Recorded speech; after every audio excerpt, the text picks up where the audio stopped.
ফুচকা খেয়ে একের পর এক অসুস্থ হচ্ছে মানুষজন, তাদেরকে উদ্ধার করে নিয়ে আসা হচ্ছে চন্দ্রকোনার ক্ষীরপাই হাসপাতালে।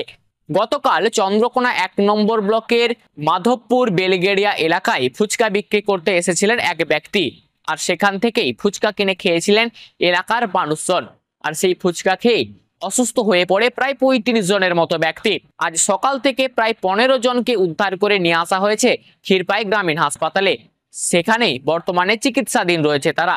বাকিদের চিকিৎসা চলছে এলাকায়।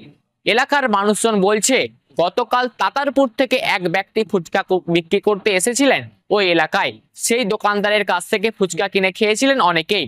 আর এই ফুচকা খাবার পরেই রাত থেকে শুরু হয় পায়খানা বমি।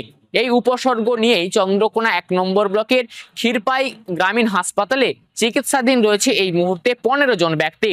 আপাততভাবে বাকিদের চিকিৎসা চলছে এলাকায়। সন্ধ্যাবেলা ফুচকাওয়ালা ফুচকা নিয়ে এসেছিল, সেনাগুলি এখন ফুচকা খায়। ফুচকা খাওয়ার পরই এই ঘটনাটি ঘটে। পায়খানা, বমি, জ্বর, মানে যতজন খেয়েছিল যতজন খেয়েছে ততজনের হয়েছে, ততজনই হাসপাতালে ভর্তি। কতজন আছে এখানে ভর্তি? এখানে ম্যাক্সিমাম 14-15 জন আছে। রাত্রি 2টোর পর থেকে সবারই এবারে পায়খানা আর বমি শুরু হয়ে গেছে। রাতটা যতটিও কেটেছে, সকাল থেকে আর কেউ উঠতেই পারেনি। তারপরে সব এখানে একের পর এক হাসপাতাল, কেউ এখানে ওখানে করছে। তারপর এখান থেকে আশাকর্মীরা গেল ক্ষীরপাই থেকে, যে খবর পেয়ে দিয়ে সব একবারে হাসপাতাল, কমসে কম 50-100-150 জন সব ফুচকা খেয়ে। সব মিলিয়ে এলাকার মানুষজন এখন ক্রমশ উদ্বেগে রয়েছে, কারণ যে সমস্ত মানুষজন ফুচকা খেয়েছিলেন তাদেরই এই সিমটম লক্ষ্য করা যাচ্ছে। আজ সকাল থেকে ক্ষীরপাই গ্রামীণ হাসপাতালে ভিড় জমছে রোগীদের।